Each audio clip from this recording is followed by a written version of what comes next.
Saudações, Alvinegras! Esse é o podcast Irmandade Corintiana número 324, 324. Eu sou o Guilherme, eu tô aqui com o Gibson, com a Ana e com o Dudu. Na alegria desse carnaval, todo mundo pulando o carnaval aqui, certo, Ana? Certinho, pulando de alegria com a vitória do Corinthians, né? Pra quem você joga confete hoje, Gibson? Eu jogo pro Timão, nunca para escola de samba, que eu não consigo isso aí, não. Pô, mas ninguém falou que era pra escola de samba. Achei que ia ser escolher um jogador. Pro Roger Guedes, marcou 2 gols. Ah, não, olha, o Roger tá numa fase, cara, dourada, mas, bicho, a categoria do Renato Augusto é, cara, demais, velho, tá louco. Eu sempre pago um pau pra ele jogando.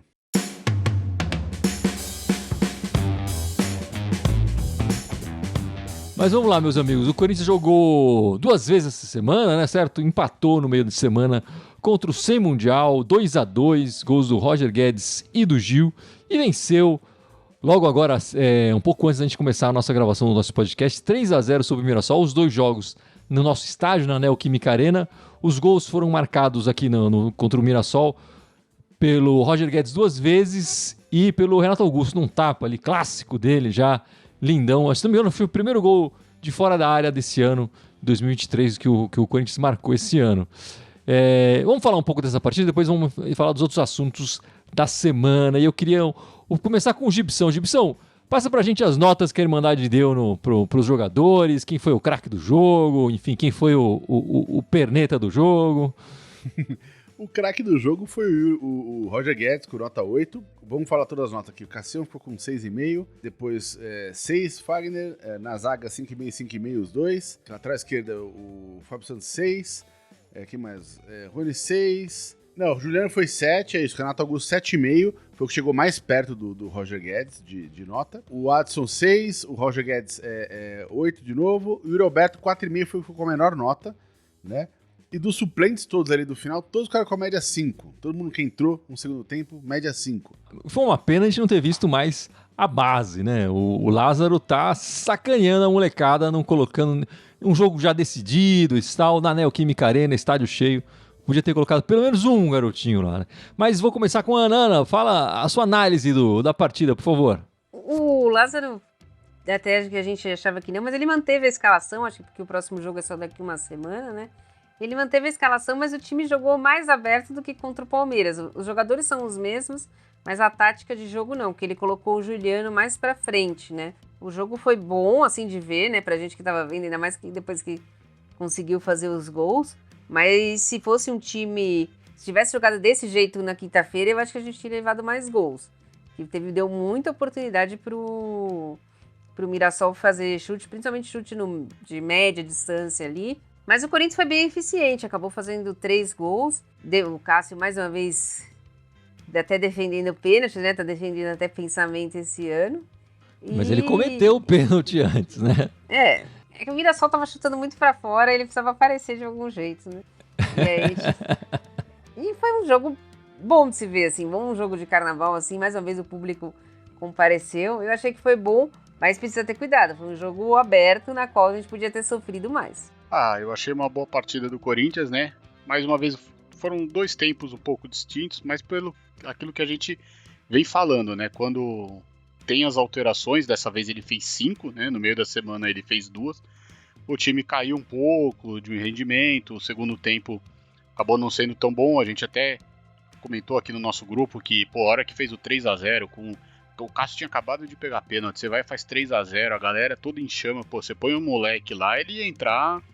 aproveitar, né, com essa moral, com o alto astral do time. Me estranha, assim, um pouco, não os jogadores que entraram, mas tá me estranhando um pouco o Fausto Vera na reserva. E, mais uma vez, apesar da boa vitória, das boas defesas do Cássio, né, do pênalti que ele cometeu, eu até achei que ele poderia ser expulso e defendeu, mas a primeira finalização do gol foi do Mirassol, né, então o Corinthians continua dando esse espaço. A gente viu também hoje um pouco mais de jogada, mas muito pouco a mais de jogada pelo lado direito, né? O Corinthians concentrando muito pelo lado esquerdo novamente. E eu acho só uma pena do Yuri Alberto, né? Acho que o Yuri até fez uma boa partida hoje, mas ele ainda não tá conectado com o time que nem no ano passado, não tá conseguindo fazer as tabelas direito, finalizar direito. Espero que ele possa entrar logo aí em sintonia com o time, porque a gente tá precisando do Yuri Alberto, um baita jogador, baita goleador. E torcer aí também para que o Lázaro coloque um pouco a molecada. Acredito que não vai ser no próximo jogo, que é um clássico, mas pelo menos na última partida, já que a gente já está classificado, que ele deu alguns minutos para esses meninos aí. Bem lembrado, do Corinthians já está classificado, né? Terminou com a vitória, já se classificou para a próxima fase do Paulistão. E você, Gibson, suas opiniões sobre a partida dessa noite? Primeiro que esse placar é um placar meio mentiroso, assim, né? Você vê 3x0, parece que o time dominou a partida e acabou com o adversário. Não, o Mirassol foi valente, perderam muita chance de gol, inclusive o pênalti que o Casca acabou pegando. A diferença dos dois times é que a gente tem quem finaliza bem, os caras não tem quem finaliza bem, eles tiveram muita chance, inclusive de mais perto que a gente, ali no miolo da área, e perderam porque os caras não tem quem sabe bater na bola. E tudo no nosso time acontece pelo lado esquerdo, os gols saem pelo lado esquerdo e nossa brecha na defesa é do lado esquerdo. As principais jogadas do Mirassol foram nas costas ali do Mendes e do Fábio Santos. A nossa defesa do lado esquerdo sofre bastante, o lado da direita sofre menos. O Fagner é mais onipresente ali, o Gil, enfim, acho que segura mais a onda. Em compensação, o ataque do lado direito praticamente não existe, porque o Yuri Alberto não voltou ainda pra temporada. O primeiro gol hoje, ele dominou mal a bola e o erro dele caiu no pé do Roger Guedes, enfim, tava super bem posicionado e meteu pra dentro. Então o time tá meio cruzado, assim, a nossa defesa direita é bem mais sólida do que a defesa esquerda, e nosso ataque esquerdo é muito melhor do que o nosso ataque direito.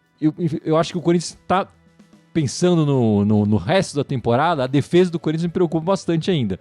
A gente tá dando muitas chances pro adversário em jogos que talvez não precisasse dar tantas chances assim, né? Eu acho que até o adversário dessa noite, o Mirassol, chutou muitas mais bolas do que podia, assim. Eles arriscaram até em bolas que a gente sabia que dificilmente ela ia chegar no gol, e muitas delas não chegaram, né? Mas eles também tiveram chances, bola na trave, enfim, chutes de dentro da área.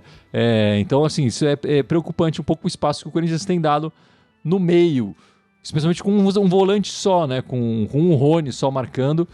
Mas, enfim, o Lázaro chega a 10 jogos em 2023. Os 10 jogos pelo Paulista, né? O Corinthians só está no Paulista.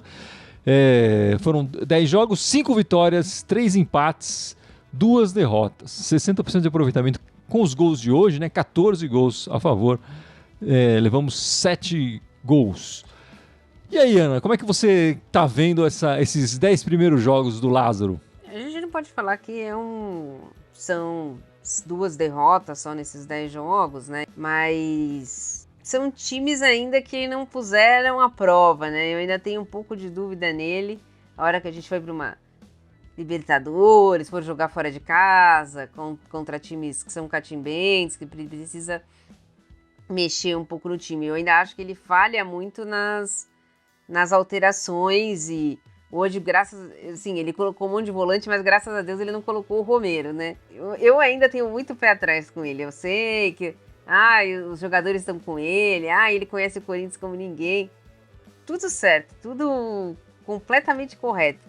Mas se ele tem experiência para ser técnico do Corinthians, se ele tem a capacidade necessária para levar onde a gente quer esse ano, eu ainda tenho muita dúvida. Eu concordo com o que a Ana falou, assim, o Paulista não é muito ponto de referência.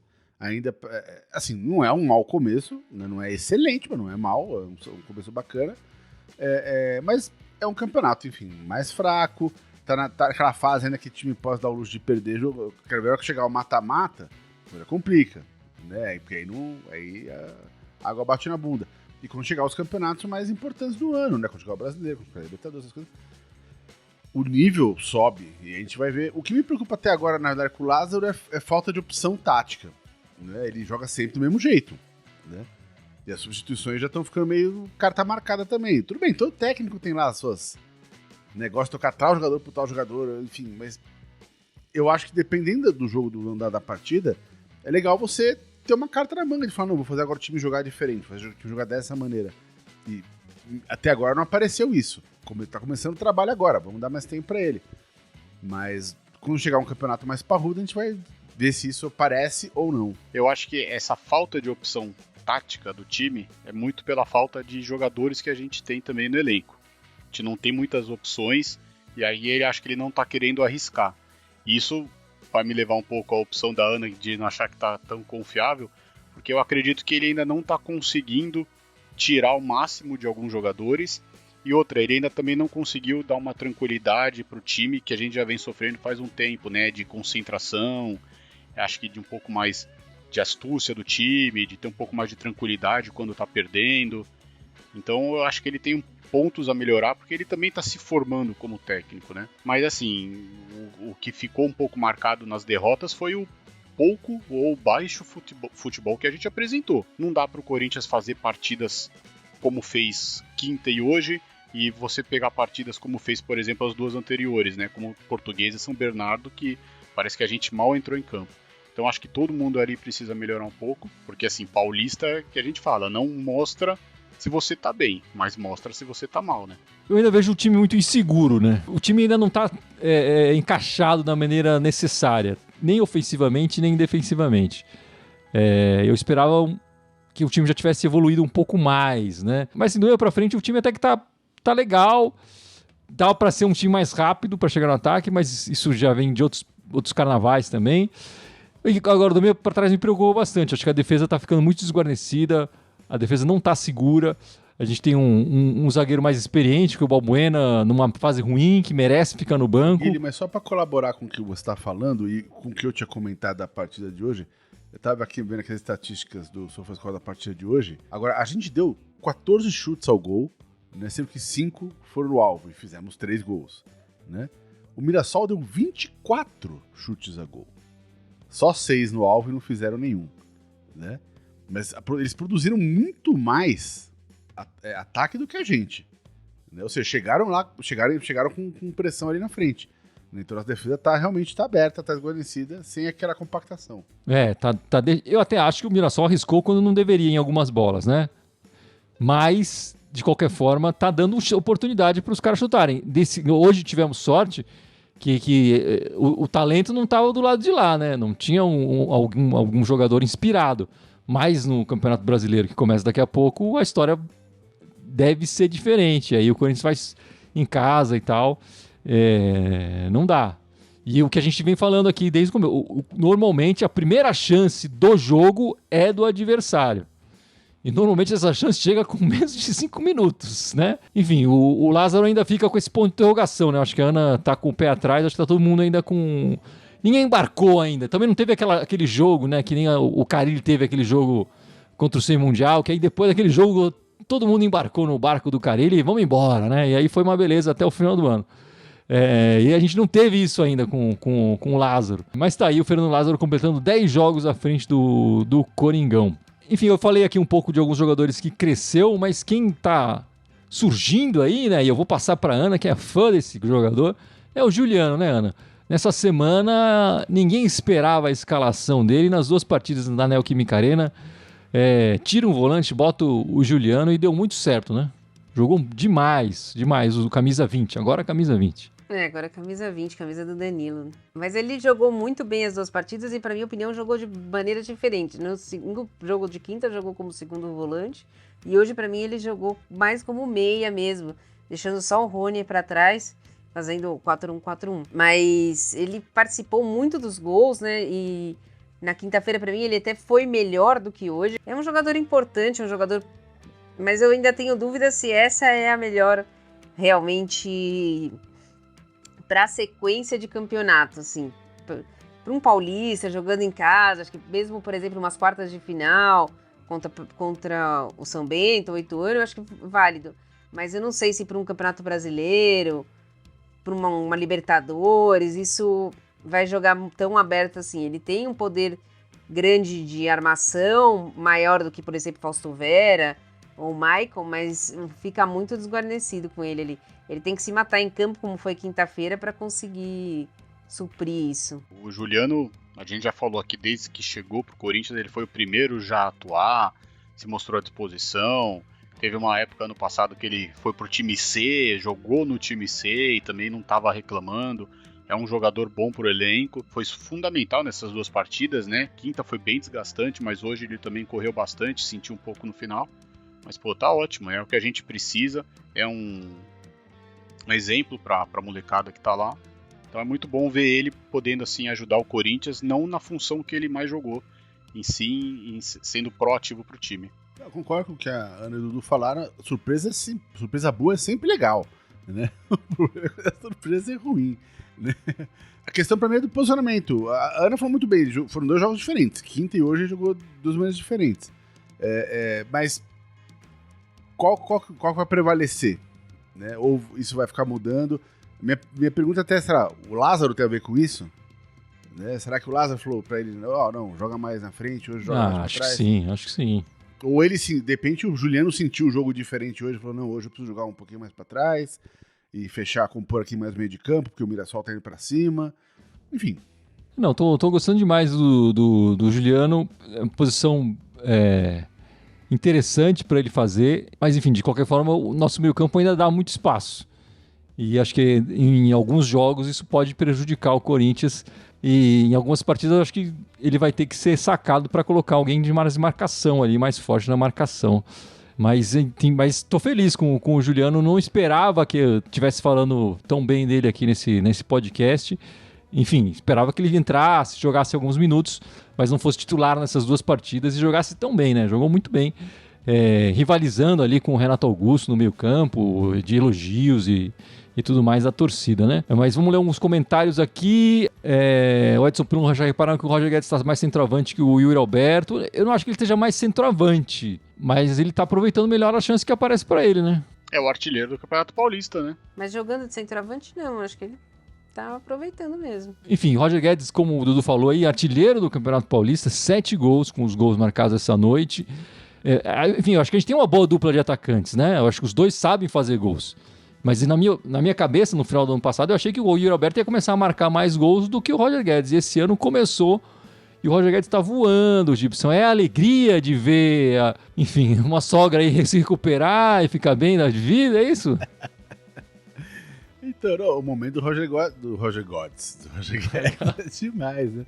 Mas tem uma diferente característica dos dois, né? O Roger Guedes ele gosta de jogar mais aberto, né? E ele recua muito mais, ele ajuda muito mais na marcação e ele cria mais as jogadas no ataque, ele participa da criação das jogadas, né? O Yuri já joga mais perto da área mesmo, né? A bola precisa chegar nele para acontecer alguma coisa. Ano passado o Yuri jogava mais centralizado, né? Então ele tinha bola vindo dos 2 lados para ele, né?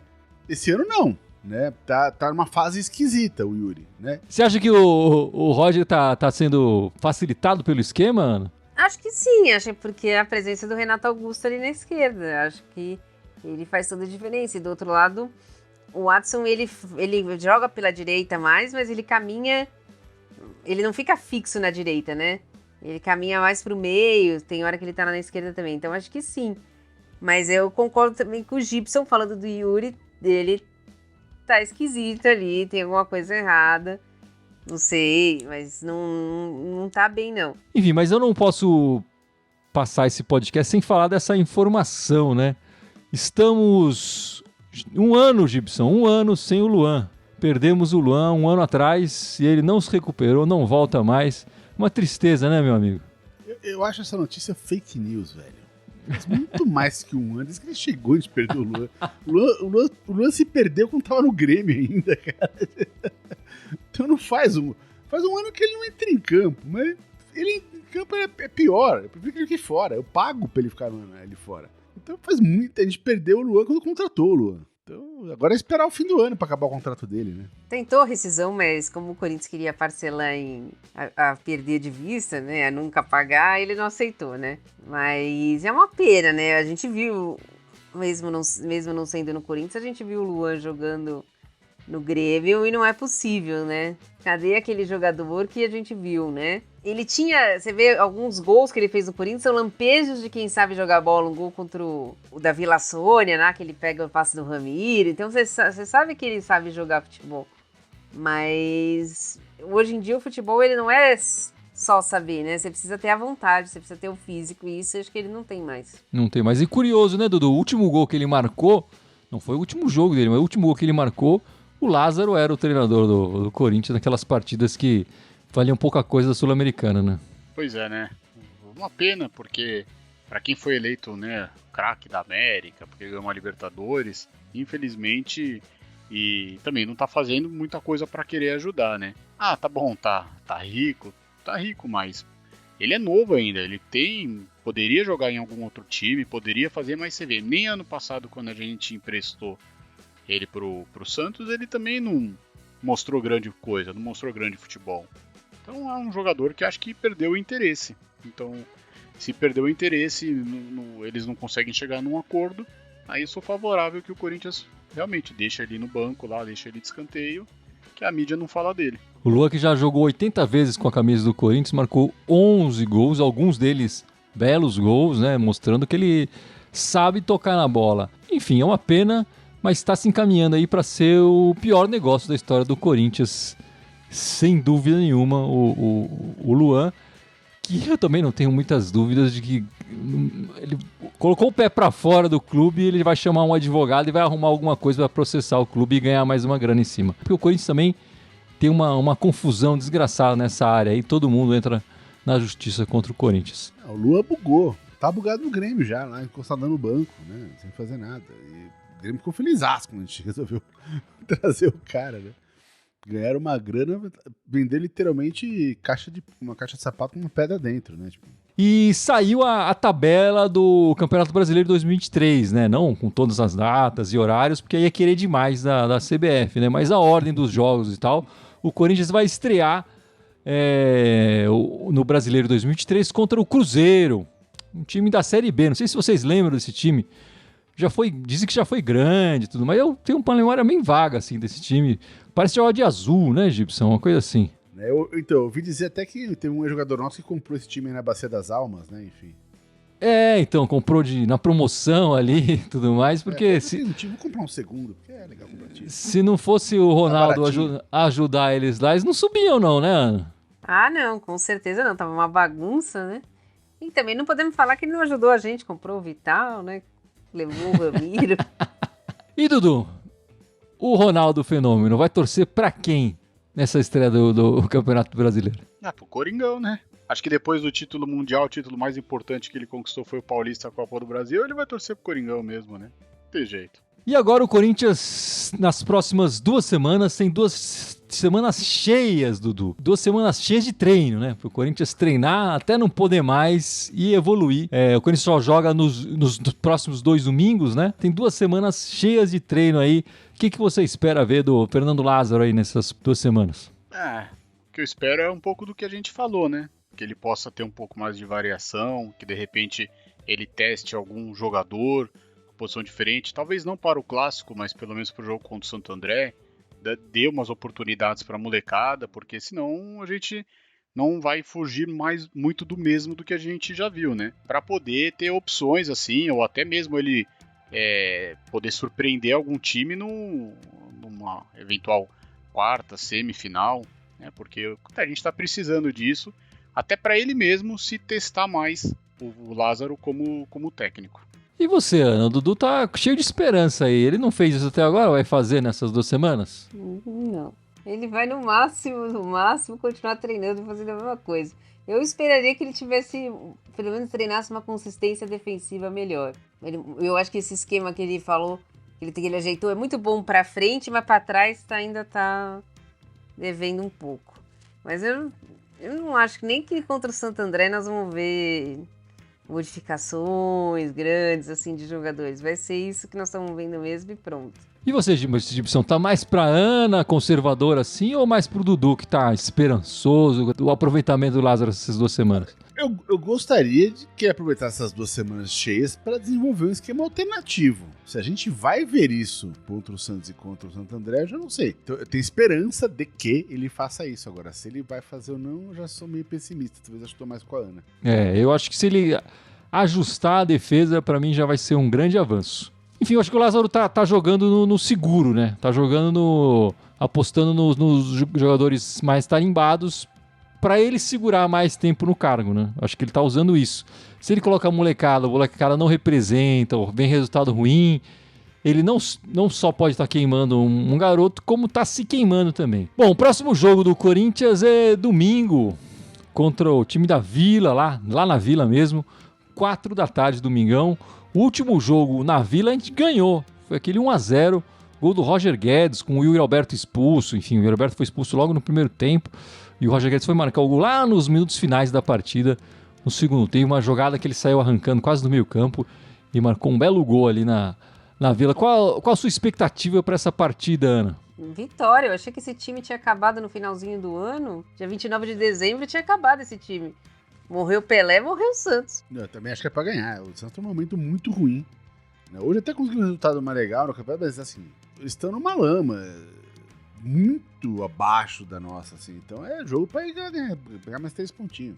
Eles estavam pior, né, recentemente, mas deram uma recuperada no campeonato. Enfim, teve uma época que se falava que ele podia cair, né? Hoje tá mais perto de classificar, né, Dudu? Verdade, né? Mas impressionante, também eles fizeram o que todo mundo tinha que fazer contra a Portuguesa, né? Só a gente que resolveu ajudar a Luzinha. Mas acredito que tenha tudo pra ser um grande jogo, uma coisa, vai ter que ganhar deles. Apesar de não ser um rival tão forte quanto já foi, sabe, se conseguir deixar eles de fora de um mata-mata novamente, é importante, né? Já liquida. Seria terceiro ano seguido que eles não vão para um mata-mata de Paulista. Então o Corinthians tem que deixar eles um pouquinho mais de tempo, de férias, treinando. Temos que ganhar o jogo lá. Vamos esperar aí o Corinthians, que fora de casa tem sido uma lástima. Eu acho que vocês estão querendo muita coisa desse time fora de casa. Ganhar na Vila lá também não é fácil. E o jogo clássico às 4h, às 7h no domingo, tem a live da Irmandade Corintiana com a gravação do nosso podcast na semana que vem, certo? E vai ser bom até para rever, né? Esse confronto, esse embate de novo do Cássio com a torcida de lá, né? Que aconteceu o problema na Copa do Brasil ano passado, eles foram punidos na Copa do Brasil, mas o Cássio vai jogar domingo. Vamos ver lá o que vai acontecer, né? Boa lembrança, Dudu. E Ana, alguma novidade das meninas? Elas não jogaram essa semana? Estão tranquilas também? Não, elas vão jogar agora dia 25, sábado, né, que vem. Não sei por que o Corinthians marcou, mas vai ser em Mogi das Cruzes, no Nogueirão. Vai ser a estreia do Campeonato Brasileiro. O Corinthians pega o Ceará, que é um time que, como o masculino caiu, né, para a segunda divisão, foi um time que praticamente desmontou o time feminino, porque não tinha condição de pagar. Então, tá jogando com sub-15, sub-17. Então, aparentemente vai ser um jogo tranquilo para o Corinthians. Vai ser sábado às 11 da manhã. E Ana, lembra o pessoal da nossa camiseta, por favor? Aí nós temos aí o Dudu e o Gibson usando a camiseta, ela é cinza chumbo, né? Com o nosso logo, bonitona, assim, de algodão de boa qualidade. Vocês tem aqui o link em cima, embaixo, do lado, dependendo de onde vocês estão assistindo. Podem comprar, também tem a caneca que o Dudu tá mostrando. Tem os dois links do Mercado Livre, então acessem lá, podem comprar, como o Gui já disse, é a preço de custo, a gente não tá ganhando nada com isso, a não ser o prazer de ver vocês usando as coisas da Irmandade. E se comprarem, mandem fotos pra gente, que a gente publica na nossa rede social aí, a camiseta, a caneca.